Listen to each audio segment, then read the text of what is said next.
I'ma get it back in. Hey, what's up, my brothers and sisters?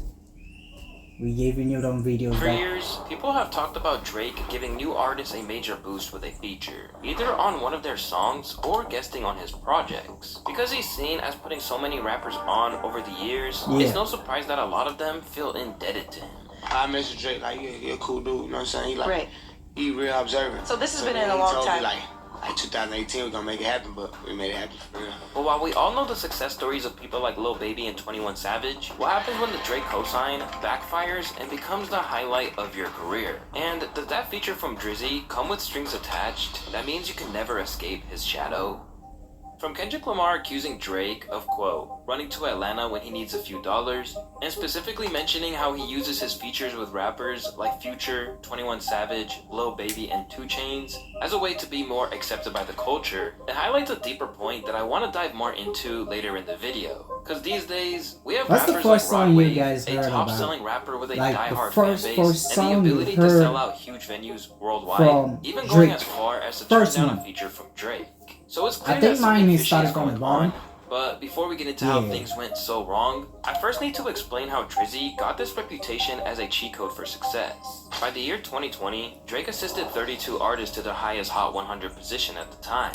This included major stats like Kendrick Lamar, Future, Lil Baby, and many, many more. On average, the artists climbed up 19 spots from their previous highest position. Plus, 18 of these artists had never even made it onto the charts in the first place before they got that Drake stimmy. His peak moment of helping other artists came in 2017 when he brought 7 fellow rappers onto the billboards, or at least gave them a boost. By 2021, he'd appear on 41 projects as a guest since 2015, and 30 times out of those 41, his track had the highest streams on Spotify and YouTube for the entire project. Drake and Nicki And of being course, around in Drake the didn't game. just let those numbers Shout out to speak Lil for Wayne, themselves. favorites He's of all constantly time. boasted about these accomplishments on songs Discovering like Drake and Mob Nicki Ties. Minaj. And now that Drake is facing opposition from artists like Future, Rick Ross, The Weeknd, and Kendrick Lamar during the Rap Civil War that's taken a hold of the game, his track Push-Ups also hinted towards those who benefited from the stimulus package, with shots like every song that made it onto the charts he got from Drizzy, and your first #1, I had to put it in your hand. Because of the reputation as a hitmaker who can uplift an artist's career, it's meant that getting the guest spot from Drake outshines cosigns from legends in the industry. A Jay-Z feature is still considered one of the most important features you can get to this day. Drake. This was especially true for someone like Lil Durk, who was famously featured on Drake's absolute smash hit, Laugh Now, Cry Later. In the studio, right? This motherfucker Drake comes through the DM, like, see your number. Man, you told me this before. I supposed to be on that compilation he did, like 4 songs. He didn't get on it. So when he said, give me his number, I'm like, he sent the song through. I called everybody. Are you rich? It's over with. Like, shit, he got that touch for real. You hear me? Then I turned to a fan that motherfucking day. I called everybody. Mama, it's over with. I'm finna do this motherfucker. We finna fuck him up on, we finna go. And then so we came out, and the song was during the pandemic. Yeah. We went straight to 100. And then it just Shout out to Drizzy, man. Yeah, shout out Drake though. He definitely helped the motherfucker out. Praised by so many who got that first taste of the billboard through him, it's one of the few things that, until recently at least, most of his fellow MCs were happy to salute Drizzy for. I'm the only person that Shout out to put my on for me Black when I ain't Coat. had nobody was Drake. I'm talking about Drake was the first person to put on, like, before anybody. Drake put on a He didn't lot wanna of people, sign bro, a me. lot of He didn't people. want it was just like, yo, that's raw Like talent, Drake, yo. like we can't really you gotta shine, discredit yo. anything, and I'm we C2. not discredit But I anything. forever, We just forever owe Drake. Well, that's a little awkward now, considering the recent events that's taken the game by storm. But as much as Drake fans like to talk about how he can basically give rappers exposure or even revive their careers, this is only one side of the story. Because for every success for people like Flacco, Savage, or The Weeknd, there are people like Blockboy JB, Sosa Geek, OVO Signese Division in the UK gigs, who haven't returned to the Billboard charts ever since. As for others who kept their place in the game, the problem is that they just failed to replicate the early rush of publicity that came from the Drizzy feature. That's why when the new artist Forbats got a collab with Drake, which debuted with 3 million streams in its opening 24 hours on Spotify, not everyone saw it as a good thing for his future. So, who are the artists whose careers capsized after getting the call from Drake? And how much is he to blame? When you think of an artist who fell off after getting the Drake feature, they don't come much bigger than Blockboy JB. A Memphis MC who initially garnered attention with tracks like Shoot, Rover featuring 21 Savage, and the dance that Fortnite to would be later honest, steal. I would have never known Blockboy JB if it wasn't for Drake. He claimed he was his favorite I'm rapper. being They would eventually 100%. collab on a hit song titled Look Like, Alive. And it went you crazy with and the debut, you. as it basically took over the game and quickly landed Blockboy in the XXL freshman list for 2018, as well as a record deal with Interscope. Peaking at number 5 on the Billboard charts, the track's official video now has over 390 million views on YouTube alone. But for all the momentum he had, it's all just evaporated once Drizzy did what he always does and moved on to the next hot thing. When his debut album Fat Boy dropped in 2020, it failed to chart, and the same unfortunately goes for 2022's Back to the Block. Although he still has his loyal core fans, resulting in 2.4 million listeners on Spotify, he struggled to come to terms with the negative impact that Look Alive had on his career, even when people pointed out to him. Do you feel like you, in some ways, you kind of blew up so fast that it gave people weird expectations of what was supposed to be coming from you? To be honest, I feel like I didn't even blow up that fast. It's just like motherfuckers weren't even on me. So when I had this song, it blew up. I didn't blow up, the song blew up. Mm-hmm. So like, people didn't even just know that I had like fucking 4 mixtapes out before this shit. So I always had a grind anyways. So I feel like people just don't understand that. Even though things aren't in his favor, Blockboy is confident that good things are coming his way. He still believes he'll rise to the top again and will eventually step out of Drake's shadow. Yeah, they'll tune out, and guess what? They're gonna come back again. But I see, like, it's just time. It just take time. And like, the longer you keep rapping, and the more you keep going, it's the bigger your fan base get. Like, Yeah, you just gotta keep going. When You I know? first Like dropped me, them I with gotta my keep real posting fans, YouTube videos like, and stuff. I I already be do that, because every time I look at my comments, spitting out let's see something about sometime, Drake bro. or I some be shit. taking But myself now, out like, of the the zone. comments change. What's interesting is that these days, Blockboy is trying to ride the same wave by reaching out to Drake for another collaboration. This time, he didn't just slide into Drake's DMs, but he made it public on his Instagram story, saying, "I think it's time for another one at Champagne Poppy." This time around, even Drake's fans recognized that there wasn't much for the Six God to gain from teaming up with Blockboy ever again. Some even have gone far as to comment things like, "Drake probably avoiding watching that story right now," and "Blockboy fell off. No waves to ride there for the boy." Rather than being the megastar that Look Alive set him up to be, Blockboy is now left in obscurity, and his fallout is even being mocked by fellow rappers like Bandman Kevo. Yeah, he fell off.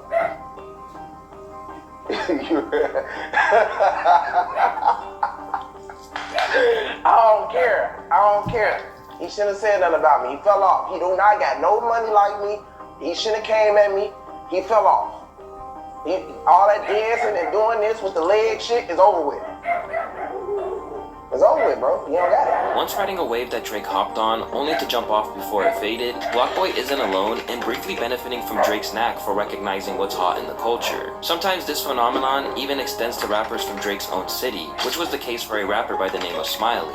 An underground MC from Toronto, Smiley started his career rhyming with the Garden Gang Click. After a 2015 stint in jail derailed his momentum, Smiley got his initial exposure through tracks like 9 on Me, and soon, Drake could be seen rapping his track from the pool. She might dance, nice shots in my pants. Oh, then that's a label. She want chillin' with no cable. Now I'm popping and annoying. Wow, I don't join in. Right. Officially on Drake's radar since 2017, he soon signed to Drake's OVO label, and to him, it seemed like the perfect scenario. At that point, Drake really started pushing him heavily on social media. I seen a picture with you and Ross, and Drake captions the shit that you're his favorite rapper. Oh yeah. Right? What that felt like when you seen that? It was love. So I already he's already said things like that too already. So I was like, I was just surprised he posted that like that, you know? Right. Yeah. With that kind of cosign, he started to believe that he was the one. Sure, it's like I've finally gotten to embrace everything. Like, you know, I understand it, but like I've been like that. I've been asking myself like, why me? But I'm gonna keep asking myself that for how long now? Like, you know? You know, but real shit. Why me? But it's love. Like that's what's crazy. Cause now I even see what he sees. Real shit. Like, you know, it's crazy. It's like Smiley. I do believe like. But unfortunately for I never Smiley, heard no any one else song saw it. about it. And when he finally got the Drake cosign on 2021's Over the Top, his flow got clowned by the masses, and everyone pretty much thought he fumbled his opportunity. Yeah, verse from the boy named Oh. That's the song? What am I listening to? I'm gonna get mad, bro, because this shit, bro. He getting me Oh high, yeah, man. Drake The comments were Drake just as carried ruthless. One of the hardest him on verses that from Drake in a song. long That's time. the song. That's the one. Smiley does this. Smiley sounds like he has tickle battles with his homeboys. Despite the fact that the track got number 57 on the chart, his 2021 album, Buy or Buy 2, sold abysmally, clocking in at just 1.5k units in its first week. Since then, he's barely been a factor, but has denied falling off, without any real evidence to back it up, aside from the fact that he was chilling on a boat. But falling by the wayside in Drake's priorities after a hit isn't exactly anything new. I mean, just look at what happened to I Love McConan, another that artist is? who acquired Drake's attention from a self-released project. Oh. McConaughey's debut EP popped off, courtesy of tracks like Tuesday and I Don't Sell Molly No More. Yeah. After putting in a call to producer Sonny Digital, Drizzy got his hands on the track, and suddenly, McConaughey's life changed. Now, when Drake got on it, what'd you say? Oh man, I fainted in the house. He saw that little video. I was like, Club going what the hell up. happened? You know what I'm saying? I was Not just too tripping with my steady. friends, you know what I'm saying, smoking weed, hanging out. I ain't gonna lie, we tweeted had the a link like, oh, very, that new very Drake and I different Love type McConaughey's of era, fire. bro. And I just favored it, like, oh yeah, Shit that would be dope. He must mean evaporated like if me and to a Drake made a different track, type that of would be hot. timing I was like, yeah, that would to be hot. what it The is official now. OVO page tweeted me and was like, Drake, I Love McConaughey featuring Drake Tuesday remix. And I was like, what the hell? I was like, no way. I met Drake after the show, after watching the show and shit. And then he came up to me singing some more lyrics from like I Don't Sell Molly and all that. And I was like, what? How do you know my music? You know what I'm saying? Soon after that, McConaughey signed to OVO and thought he won the music industry lottery. But just a year after he got signed, the Californian was lifting the lid on the experience and even claimed that Drake threatened to put hands on him at one point. In a lengthy interview with The Fader, McConaughey expressed how he felt like Drake and his crew were, quote, scared when they saw how easily he could cook up some bangers, before expressing how he felt betrayed by Drake's camp for the way he was treated when he entered their orbit. Why y'all want to play games? Why didn't y'all just tell me you didn't want to fuck with me anymore and just let me go about my own way? Why did y'all make me chase you all the way the fuck around and make me look like a fucking fool? Why would you do this? I was threatened by others. Someone I so-called look up to, saying, we gon' fuck you up the next time we see you. Believing that OVO only signed him because they needed a hot song, McConaughey has stayed on his independent grind. But nothing's ever hit the same since he had this misadventure with OVO. But while there might have always been a ceiling on McConaughey's success anyways, one person who many think has been held back by his association with Drake is Party Next Door. An R&B pioneer in the eyes of the fans, I the fellow definitely don't know Canadian no has song been by clicked this up guy. with Drake since 2014. And while The Weeknd refused to I'm not a sign Drake to fan, OVO, but Party Next Door was happy to sign his I'm name on the definitely- dotted line. I could There's go no to a way label I- where they don't know how to handle me and they don't care, he said of his decision. Or I'll have a mentor who's been through it, who knows exactly what I want to mean to my city and what I want to achieve. They know how to handle your emotions. I'll have freedom and guidance. Even though he claimed to have all this freedom, he later revealed in an interview that he had to give Drake the track Wednesday Night Interlude for one of his projects, even though he wanted it for himself. But there's no denying that Drake made a really big impact for him. In 2016, Come and See Me got him onto the charts. And in 2019, Loyal became his biggest commercial success so far. But there's times where PND's frustration with his role at OVO has boiled over, particularly when it comes to writing for other artists. I'm 23, but I feel 43. You know what I mean? That's something to write for these other people. PND has faced criticism for either sharing his hits with Drake or finding his biggest successes alongside him. He once tweeted and deleted his plans to leave the label after one more album in November of 2020 when he wrote, "One more album, then I'll tell y'all what it's like." But now that so much time has passed, it's hard to imagine that even as talented as he is, that he could ever reach the full potential he had before wasting valuable time on the shelf at OVO. As for others, the Drake cosign seemed to come at the perfect time, only to be unable to capitalize. This was definitely the case for Young Blue, an Alabama artist who initially made waves back in 2017 with You shoulda Miss It. stayed with Blue Boosie, has bro. always had clear star power, I but when didn't his know buzz I started to see take a little dip, having Drizzy hop on 2020's Your Mind Still changed everything for him. Before that, he was battling to get a fair deal from record labels and almost signed his life away on what would have been a terrible contract. But the minute that he was seen next to Drizzy, he suddenly had leverage. The deal they was offering me, it was like a lot of projects involved in that. Like, and I was just like, man, I ain't got no other choice, man. I'm just gonna take the opportunity, huh? Like three projects or so. Like, like 4. And they wanted my old masters. You know what I'm saying? Oh, hell to the fucking no. And it was a number like 250 type shit. You feel 2.5 million? No.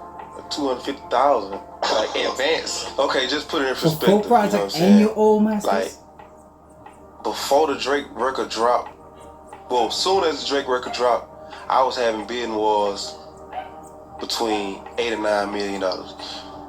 Really? Yeah. The lead single from his album Moon Boy, the record peaked at number 12, and soon after, it was blowing up like crazy. But to this day, Your Mind Still has doubled the plays of his next most popular song. And while albums like 2023's Love Scars 2 did alright, he still hasn't been able to get a hit that comes anywhere close to the impact of the collab with the Six God. Through these artists, we get a glimpse into the potential negative effects of getting the Drake stimulus package. But why does this happen to so many of them? And who exactly is to blame? Drake's critics often suggest that there are hidden reasons behind his collaborations. Since his rise to fame, he's faced accusations of capitalizing on others' sounds or leveraging their hype for his own gain. Back in 2015, when he first started co-signing Kodak Black, Earl Sweatshirt called him a vulture on Twitter, where he wrote, "I still feel like Drake's overall statement isn't 'check this new shit I heard.' It's always self-serving." And a lot of people agree. Drake obviously embraces the curator/trendsetter persona, and he's decent enough at it. But it doesn't ever seem like he manages long-term working relationships with these artists he quote-unquote discovers. Whether it's Dej Loaf,